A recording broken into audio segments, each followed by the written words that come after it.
Bonjour à tous, bienvenue dans une nouvelle vidéo Mate-moi ça. Après avoir étudié les méthodes permettant de prouver l'injectivité d'une fonction, nous allons aujourd'hui voir comment montrer qu'une fonction n'est pas injective. C'est parti. Alors, on plante le décor, on va considérer une fonction f qui à chaque élément x d'un ensemble E lui associe un élément y de l'ensemble f. Nous rappelons la définition qui nous intéresse ici, celle d'une fonction injective. On dira que f est injective de l'ensemble E dans l'ensemble f si tout élément de l'ensemble f a au plus un antécédent par notre fonction f. Mathématiquement, on dira que quel que soit y appartenant à f, il existe au plus un x appartenant à E, tel que f de x est égal à y. Donc sur le petit dessin que vous avez à gauche, eh bien on voit par exemple que les éléments y en rouge n'ont pas d'antécédent par la fonction f, et les éléments en jaune ont un unique antécédent par la fonction f. Donc au global, tous les éléments y de l'ensemble f ont bien au plus un antécédent par notre fonction f, ce qui fait qu'elle est bien injective. Alors maintenant, qu'est-ce qu'une fonction qui n'est pas injective? Eh bien on a vu que l'injectivité, elle est validée si tous les éléments y de l'ensemble f vérifient une certaine propriété. Eh bien pour avoir la non-injectivité, il suffit qu'un élément de y ne vérifie pas cette propriété. Donc f n'est pas injective de E dans f si un élément de f a au moins deux antécédents dans l'ensemble E. Ça veut dire donc qu'il existe A et B, éléments de l'ensemble E, tels que, eh bien nous avons A qui est distinct de B, pourtant f de A égale f de B. Par exemple, si on appelle y1 l'image de A ou l'image de B, eh bien on a bien que y1 aura deux antécédents par la fonction f, à savoir A et B. Donc là vous voyez bien sur notre dessin que les éléments y en jaune n'ont ici pas d'antécédent par la fonction f, et donc jusqu'à présent l'injectivité est respectée. Cependant nous avons un trouble fait, l'élément y en rouge, qui lui a deux antécédents. Et donc ce seul y suffit à faire perdre l'injectivité de notre fonction f. Donc ça c'est vraiment le point important qu'il faut que vous compreniez, c'est-à-dire que pour démontrer l'injection, on doit faire une démonstration sur tous les y, mais pour démontrer la non-injectivité, il suffit de présenter le y qui fait que l'injectivité ne marche pas. Et donc le but de cette vidéo, c'est de voir comment exhiber ce contre-exemple. Alors on va commencer assez simplement avec les fonctions usuelles. Prenons la fonction carré, qui donc à tout x réel lui associe x au carré. Vous tracez son graphique, et donc vous voulez prouver que cette fonction n'est pas injective. C'est-à-dire, il faut que vous trouviez un y qui a deux antécédents par la fonction f. Eh bien, on voit assez rapidement que tous les y strictement positifs ont deux antécédents par la fonction f. Au hasard, prenons 4, y égale 4, eh bien on voit que y égale 4 intersecte notre fonction en deux points, et on lit assez rapidement qu'il s'agit de moins 2 et 2.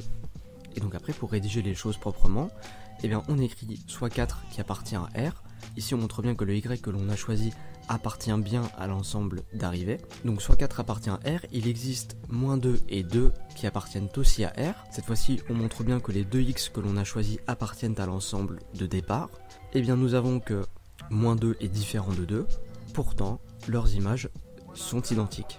En effet, moins 2 au carré est égal à 2 au carré est égal à 4, et donc 4 a deux antécédents par la fonction f. Ce qui nous permet donc de conclure que la fonction carré n'est pas injective de R dans R. Et donc vous voyez, il suffit juste de mettre en lumière le y qui a deux antécédents. Rien de plus. Cet exemple il est facile parce que la fonction carré, on est assez à l'aise avec.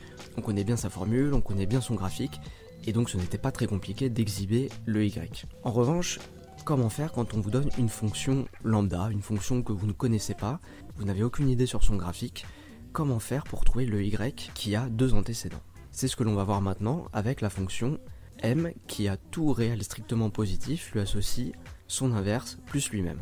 Alors c'est une fonction que j'aime bien parce qu'elle est, on va dire, un petit peu hybride.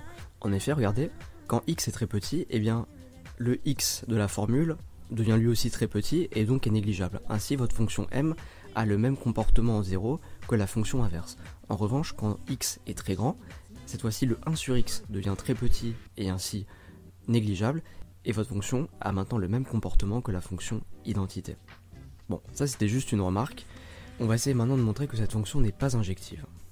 Pour ce faire, on va prendre a et b des réels positifs non nuls, autrement dit des éléments de l'ensemble de départ. Et on va émettre le postulat suivant sur a et b, ils ont la même image par m. Autrement dit, m de a égale m de b. Et à partir de cette égalité, on va essayer de trouver la relation entre A et B. Et nous, ce qui nous intéresse, c'est de trouver une relation entre A et B autre qu'une égalité. Parce que, en effet, M2A égale M2B, une solution évidente, c'est A égale B. Mais nous, on va essayer de trouver une solution où A et B seront distincts, et pourtant, leurs images seront identiques. Ce qui nous permettra de dire que notre fonction M n'est pas injective. Commençons le calcul. On a dit donc qu'on part de M2A égale M2B. Il suffit de réécrire la définition de M, ça nous donne A plus 1 sur A égale B plus 1 sur B. On passe tous les termes en B à gauche de l'égalité, et on regroupe A et B avec leurs inverses. À partir de là, on met les 1 sur A et 1 sur B sur le même dénominateur, on tourne la page, cette fois-ci c'est le A moins B qu'on va mettre au même dénominateur que la fraction à sa droite. Nous avons donc l'égalité suivante, et ensuite nous avons donc deux fractions avec le même dénominateur, et donc on va pouvoir additionner leur numérateur. Ce qui nous donne cette égalité. Vous savez, quand une fraction est égale à 0, ça veut dire que son numérateur est nul. Autrement dit, nous avons que AB facteur de A moins B plus B moins A est nul. À partir de là, il suffit de remarquer que la deuxième parenthèse, B moins A, c'est en fait moins 1 fois A moins B, et donc nous pouvons mettre A moins B en facteur. Donc reprenons. Si M de A égale M de B, cela veut dire que A moins B facteur de AB moins 1 est égal à 0. Donc là, comme vous le savez, quand le produit de deux termes est nul, ça veut dire que soit le premier terme, soit le second terme est nul. Autrement dit, nous avons que A égale B, et donc ça c'est ce qu'on avait dit au début, c'est une solution évidente, qui nous donne donc l'information que M de B est égal à M de B, mais vous voyez qu'avec ça on ne va pas faire grand chose, soit deuxième solution plus intéressante, que A est égal à 1 sur B. En effet, si AB moins 1 est égal à 0, AB est égal à 1, et donc A est égal à l'inverse de B. Et donc cette deuxième solution est très intéressante, comme je disais, parce qu'elle nous donne l'égalité suivante. Elle nous dit que M de B est égal à M de 1 sur B.